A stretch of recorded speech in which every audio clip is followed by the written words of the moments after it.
Aloha and welcome. In this lesson, we're going to be talking about the buzzer. And the buzzer is a 5-volt component, I believe, and we're going to be doing something to take our Pico W, which can put out 3.3 volts, and we're going to have to get that up to 5 volts. So we're going to be using a transistor, where in this one, we're going to be using the NPN transistor. So these are the parts. You want to get the S8050 transistor. It's kind of hard to see it, but on the transistor, you've got a flat edge and a rounded edge. On the flat edge, if you zoom in with or just take a magnifying glass or zoom in with your phone's camera, and you should see an 8050 on there. So take those out. You've got two 8050s, and I think you've got two of the other ones, which are the passive buzzers. So the passive buzzer, I'll show you how to identify one of those in just a second. Then we're going to take our push button that we had before. We're going to take a new one here. It's our 1K ohm resistor. And we're going to have two 10K ohm resistors. So the component knowledge that we have here, active versus passive, we're going to use an active in this lesson. And the way that you tell them apart is the active. If you look at the bottom of the active buzzer, it's encased. The passive buzzer is, it's got all kinds of stuff under it. And there's a little label that is covering the top of the active buzzer as well. So that's one way to physically identify it. But we're going to be using a transistor. Transistor, as you've seen from the videos I've sent, there's the NPN type and there's the PNP type. Two different types, two different styles. We're going to use the NPN here. So essentially with the NPN, what we're going to be doing is we're going to run a little bit of a charge to the B3. We're going to send it out on the GPIO and we're going to dumb it down a little bit. And when I say dumb it down, I mean, we're going to step it down a little bit using a resistor. And we're going to put a little bit of charge. I think it's going to be around 0.7 amps of charge on here. When we do that, it's going to cause the connection here and it's going to amplify the signal, or it's going to amplify the charge across there. So we're going to be able to step up our 3.3 to 5 volts essentially. So that's going to be pretty cool. And we're going to use a buzzer to get that connection made. So yeah, it's pretty neat. So without further ado, let's look at our schematics for it. So the way this works is we're going to have over on this side, we're going to have our power running into this rail. And again, don't pay attention to which is power and which is whatever. Go by what you're feeding into it to understand what's in that rail, because again, the rails are they're backwards according to the numbering and everything on here. So just know that we're going to be putting power into the near rail here, and we're going to run it down to this resistor, this 10K resistor. Then that 10K resistor is also going to connect to here on the pin 16, and it's going to be set off by this buzzer over here, and that connects over here ground, which is going to go down here into ground. So that makes the full connection. So that when we press on this, it's going to send I think it's a low signal to pin 16. Then when pin 16 says, hey, I got a low signal, it's going to go ahead and it's going to send out on 15, it's going to send out a signal. So when it sends a signal here on 15, it's going to go out here, it's going to go through the resistor, and it's going to get pulled down to about 0.7 amps. And when it does that, it's going to cause the connection here to close, and you're going to get the power, which is coming from over here in our well, actually, it's going to take the ground here and the power here, and it's going to combine them. So here we've got the power coming in. It's going to go into here, and we're going to it's going to complete the circuit, amplify it, and we're going to get sound through our buzzer. So that's essentially what we're going to be doing. So bear with me. This is a little bit complicated, and this is one where we can make mistakes that may cost us some equipment. So I want you to be very careful when you're putting your wires in. Make sure you've got it the right way twice. Also, you want to be careful about the orientation of this active buzzer.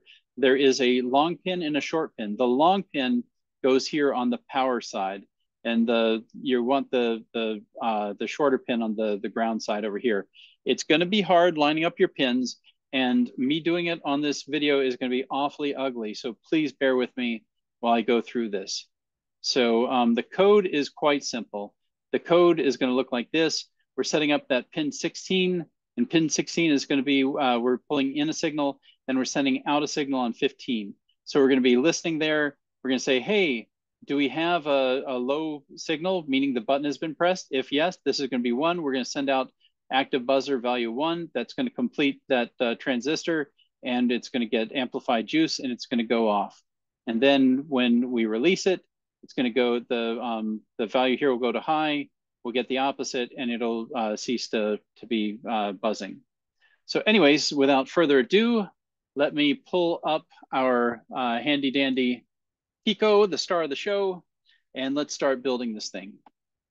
So I'm going to pull up my schematics over here. The first thing I want to do is set up our ground wires and our power wires. So we'll start with the longest wire that we've got in the installation, and we're going to run this from our V-bus up here. And let's see, V-bus, if I can actually get my fingers into that. So we're putting it into here, and then we're going to run this into the outside rail down here. We're putting it into the outside rail. So we've got that into the outside rail. Now we're going to set up our ground, the first ground that we're going to use. And the ground is going to be down here. And I'm going to send our ground from here just into the near rail. So I'm going to put this on the other side of our power rail, if I can even get those lined up properly. So let's see if I did that good. Well, let's see. Yep, I've got them done. So I've got the first of the two set up there. Now let's see what else we're going to do. Oh, we're going to run 3.3 volt power up here into the power rail. So let's go ahead and we're going to take our 3.3 right there, and we're going to put that into the near rail. So we're going to put that into here. So you see we've got it on. Let's just move it over to make it all nice and pretty. So we've got that in the near rail. So now that we've got that, we're going to have, let's see, one other, let's go and put the, there's one other place we're going to have a plug into the ground rail, and that I will set up, well, actually I'll set that up later. What we'll do now is we're going to set up from the top here, we're going to set up our first part. We're going to set up our signal, the signal based on the buzzer. So what we're going to do is we'll take our buzzer first of all, and let's just put it in down, let's say here. Let's put it in there. Now that we've got it in, we can try to line up our pins and everything off of that. So the first thing we're going to do is we're going to take one of our 10K resistors, which look like mangled ants at this point, and we're going to try to turn this into some decent looking component. Really what I should do is trim it, but you never know what projects we have later on that may require some length there. But we could just trim these if we wanted to, but I'm not going to trim it. I'm just going to go down here, and I'm going to set it up so that it will go into the, and I'll just set it up to go here and here and force that in so it looks all pretty. I'm going to take this other mangled cockroach that we have, and I'm going to take that and straighten out its poor little legs that have been bent up. And then I'm going to try to stick this one to connect from this. Let's see, first let's put it into pin 16 over here. And if I can get into 16, then I can run this one over to the next pin down. Hopefully that'll take. Gosh, look at how mangled that poor leg gets. As long as it doesn't get a compound fracture, we're good. Okay, so let's take a look here. Did we get it into 16? Yes, we got into 16 over there. Did we get it in line over here? Is it in the same line? Yes, it's in the same line. That is ugly, but it works. So now, what we've done here so far, we've got our power going in over here, and then we're going to take our power down. We're going to pull it down, and then we're going to pull it down over to our button here. But that's not going to happen until we complete the circuit. And right now, we're not going to complete the circuit because we don't have our ground part running. So now we've got to put our ground in.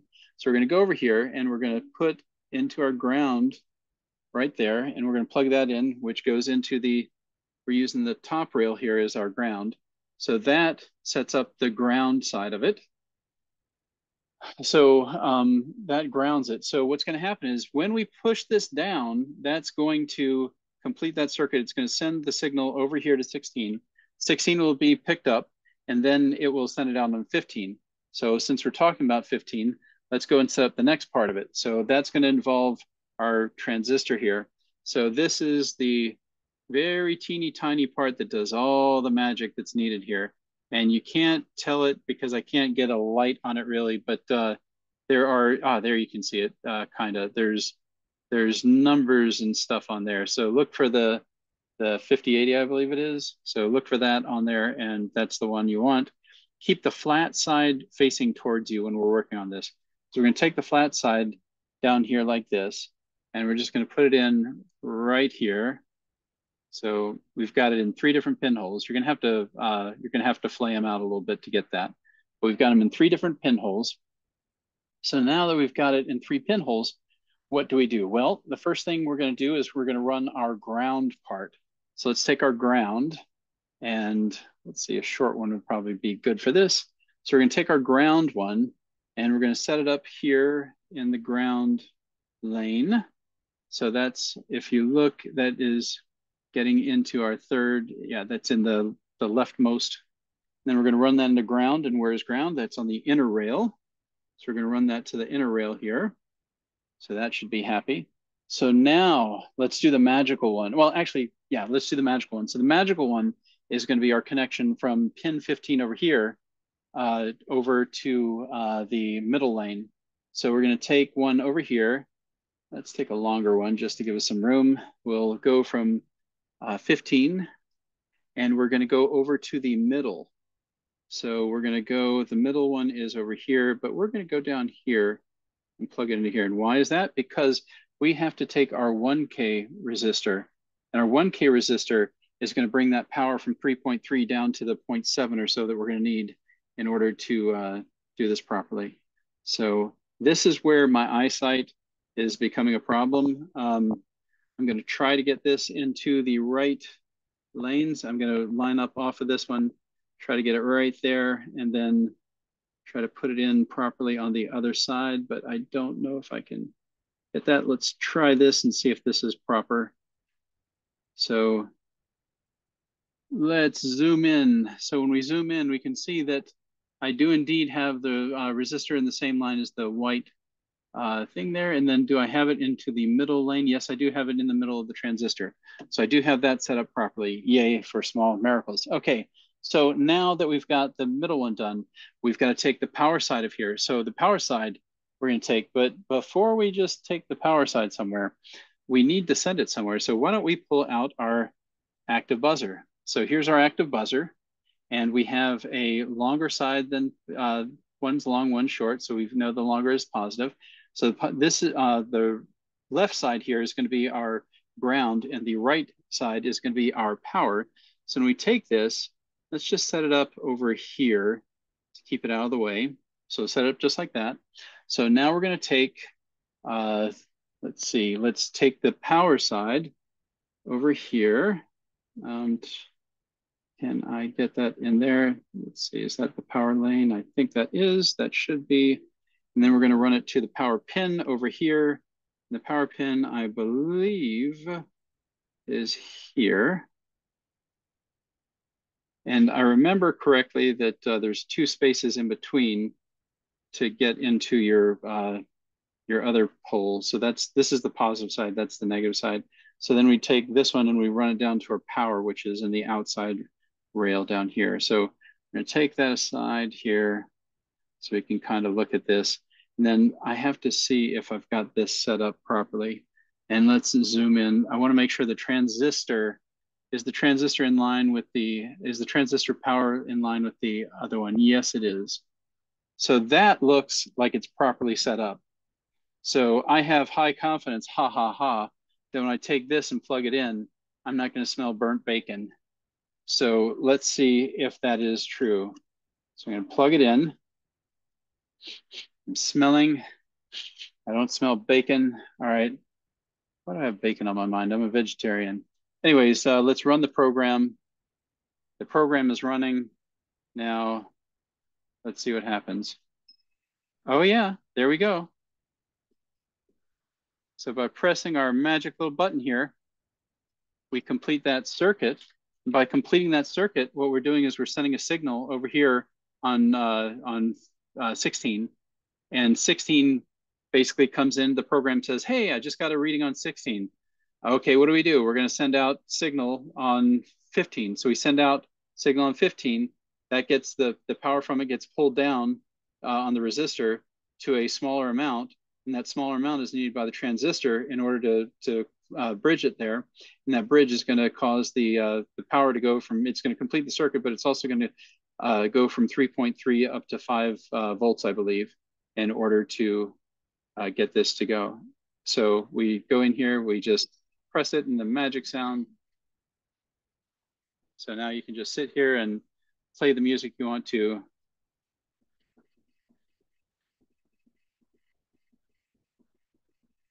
Yeah, you can have too much fun with this. Anyways, yeah, so this is the project for this week, the second to last project, the 7.1 doorbell. We're going to be revisiting this soon, looking at the passive buzzer. So don't throw out your other one. We're going to be using this really soon. So looking forward to seeing it in that lesson. As always, if you have any questions, feel free to reach out and I'd be happy to help. Enjoy. Bye-bye.